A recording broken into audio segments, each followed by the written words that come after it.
Hello everyone, Italian Magic here, and today I'm going to be opening a fat pack of Dragons of Tarkir. So I'm going to start taking the packaging off, and I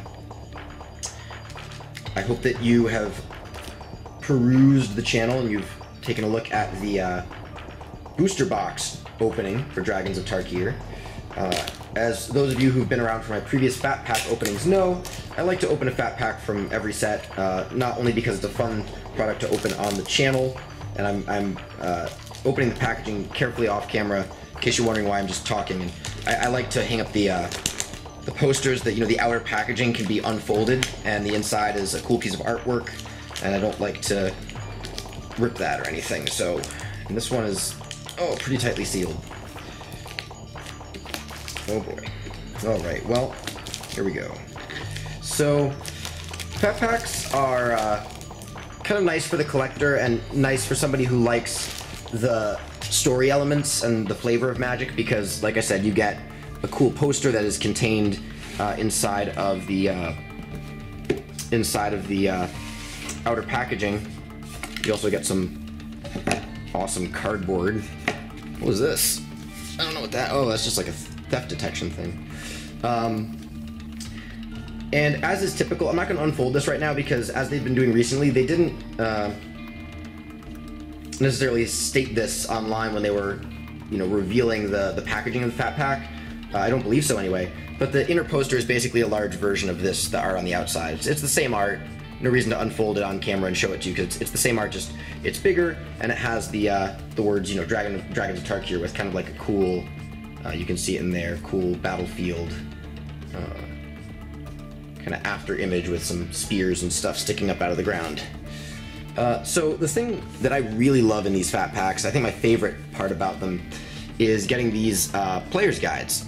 The player's guides have cool artwork, give you information about what is going on in the set, both in terms of characters, in terms of story. In this case, it talks about the dragon broods, the 5 broods, and gives you an overview of some of the mechanics, gives you information about, in this case, the different broods, but, you know, in the cons, the clans, and, say, Return to Ravnica, the guilds, etc. When you flip through that, you get information about the Planeswalkers, or Planeswalker. This set has 2, but you get a little Planeswalker profile with not only the art from the card featured in the set, but also a little bit about their history and their story. You get, this is actually cool, because this set is in the quote-unquote present, but it's the present that has been changed due to the events of Fate Reforged. You get some comparisons. In this case, you get a card comparison from the Cons of Tarkir cons, and now the same characters, but how they look in Dragons of Tarkir, since they are different due to this altered timeline. You get, you know, some information just about cards that fit certain story themes. Things like down here, Surak punching a bear in the cons timeline. Well, now he's knocking out a dragon's teeth. That art actually makes me really sad, by the way. That dragon looks, I mean, that's a lot of teeth to lose. So, it's just, I don't know, it looks painful. My good associate, Megan Ruggiero, is here with me. So if you heard some laughing there, she will be commenting throughout the video. So I like this. I like one of the Wizards employees in these books outlines their,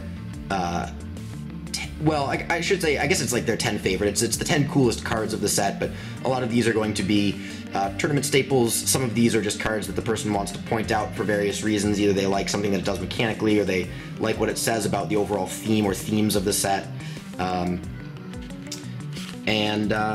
And then you have the card encyclopedia that goes through each card. So this is a good way to memorize the set for limited.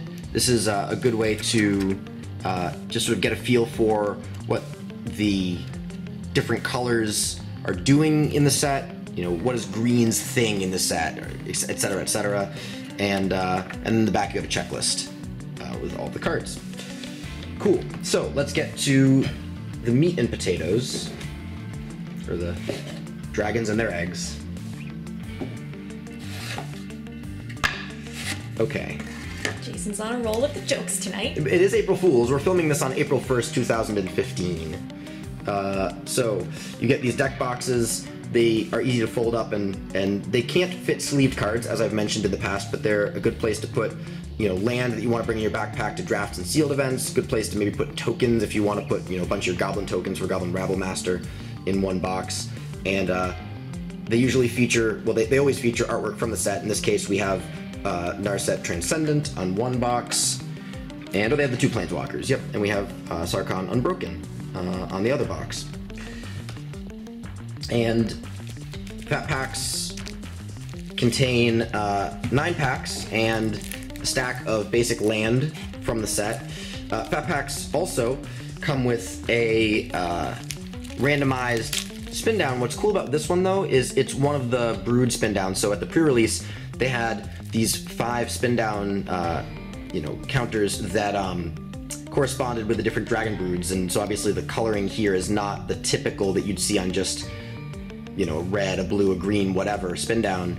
This one corresponds with a Tarkir, and they were used in this breath weapon game. So these, this is supposed to be fire, and Karol-A is supposed to be lightning, and they kind of looked like those elements, and they were used at a cool little mini game at the pre-release. And so you get one of the brood specific spin down life counters in a Dragon's Fat Pack. So let's go through and open up these 9 packs of cards.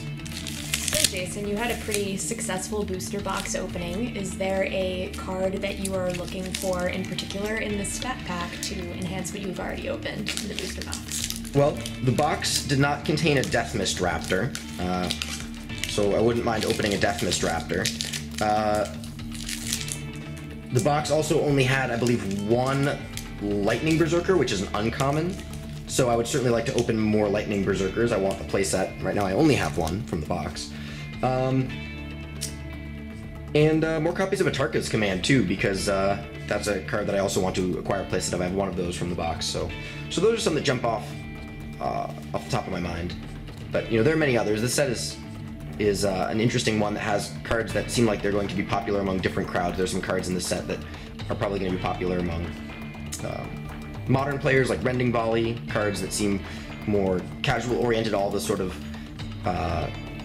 not great for standard but still flashy dragons. There are cards that seem like they're definitely going to be tournament staples. So our first pack has Dromoka Warrior, Coat with Venom, Kolaghan Aspirant, Mystic Meditation. I show all of the comments quickly so that if people are interested in first pick draft analysis, they can do that on their own with these packs. Enoch Aerialist, but I won't spend much time on the commons. Ancient Carp, Pacifism, definitely a powerful card in Limited. This, so far would probably be my first pick out of this pack, but Epic Confrontation is very good too. We haven't gotten to the uncommons or rare yet. Tarka Freet, Foul Tongue Shriek.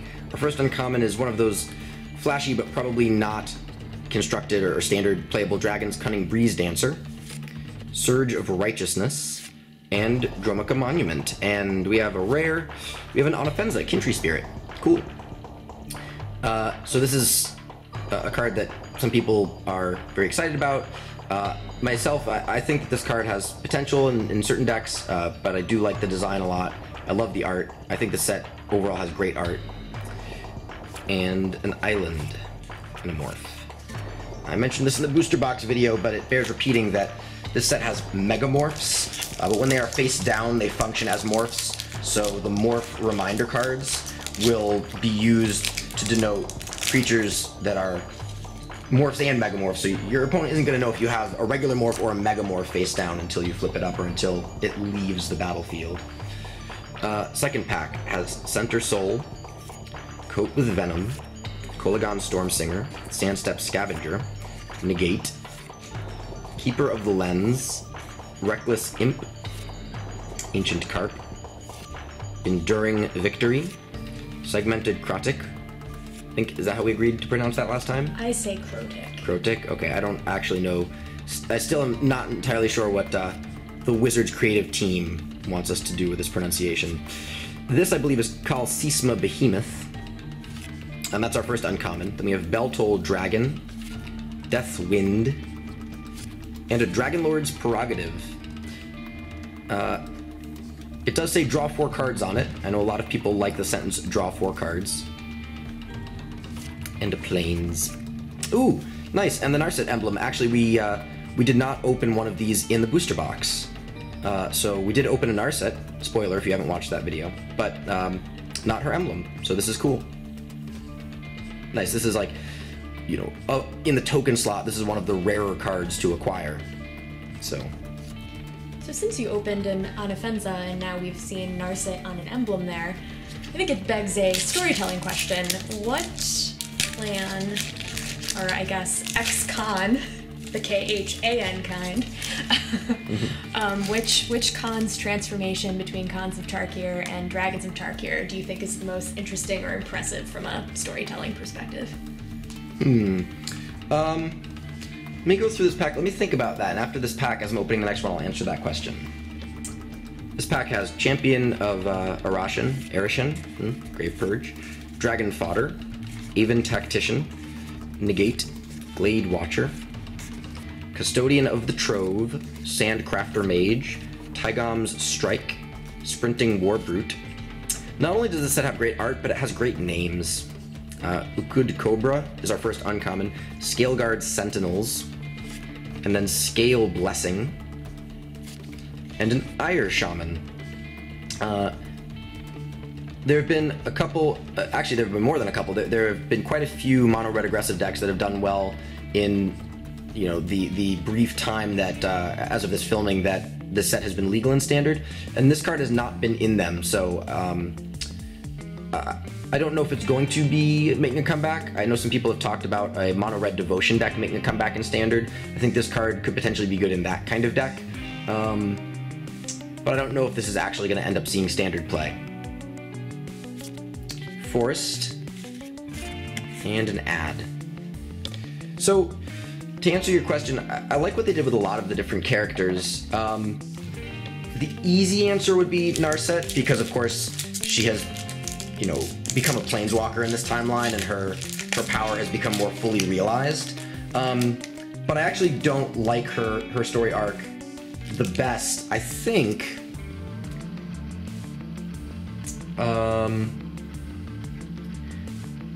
I would actually have to say that I like, I'm saying either Sidisi or Zergo, but I think I'm gonna go with Sidisi because I like that in one timeline she was the Sultai Khan, and in this timeline she is a zombie wizard servant of Silumgar, but is still sort of in undeath, secretly planning to overthrow him, and that her road to undeath was paved by her plotting and her, you know, suspected treachery.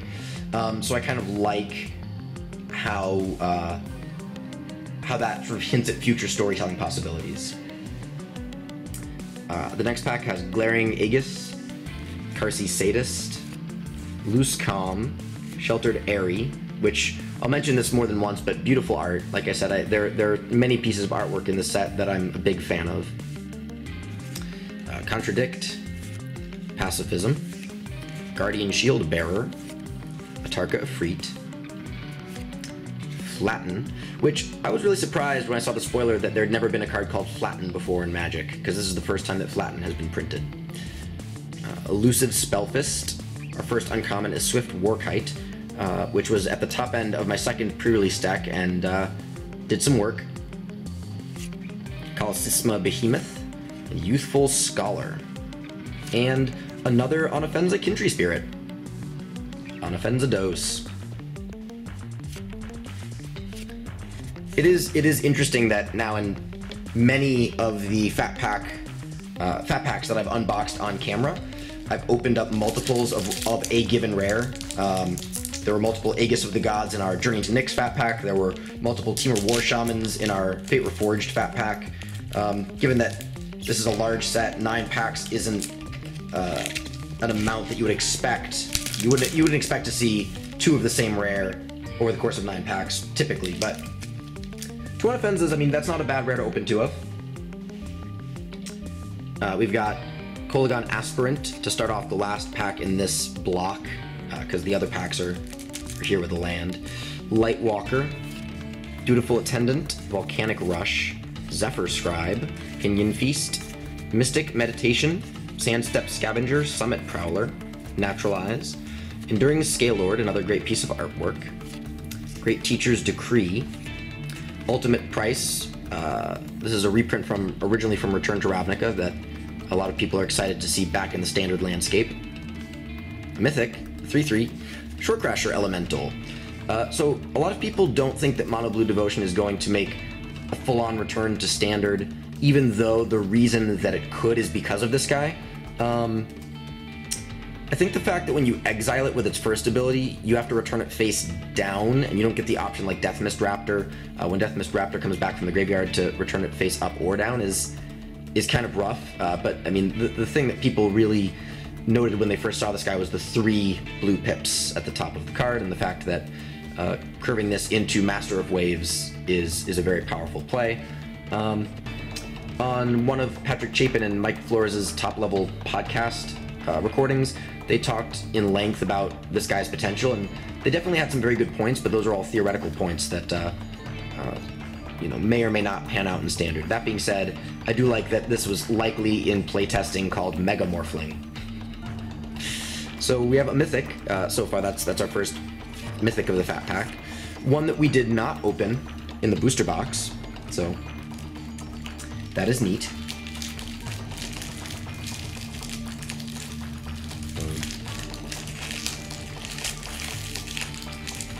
So what do you guys out there think of Dragons of Tarkir? I know some people are disappointed about the initial low expected value of a box, that the set at pre-release time had an expected opening value on average per booster box of $73-ish, which is quite low for a large set. I know other people are kind of lukewarm about it for limited, but I know other people who think it will be very good limited, and I know other people who are primarily looking at it from the perspective of different constructed formats and think there are a lot of powerful cards with a lot of potential, and think it's a set that's loaded with cards that will change the way standard is played, like Silumgar's Scorn, for example. So please, in the comments below, let me know what you think about Dragons of Tarkir.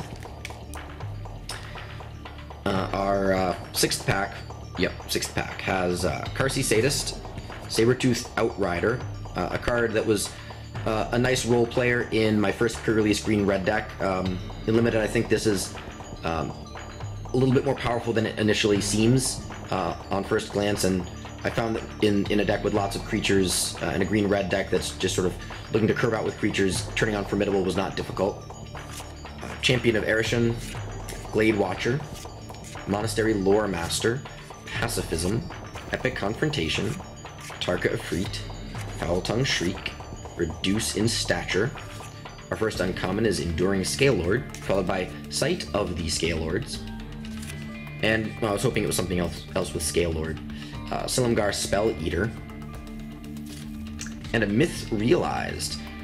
This is, like many of the cards in this set, I think a card that has divided many opinions. But it is certainly an interesting card, and a card that I think has greater implications in constructed formats that aren't standard, potentially. It might not be good enough, but I think if it's going to find a home somewhere, it's going to find a home in a format with lots of cheap spells, ways to draw cards, etc. I think, things like cantrips, and a deck like with Delver of Secrets, for example, in perhaps Modern or elsewhere.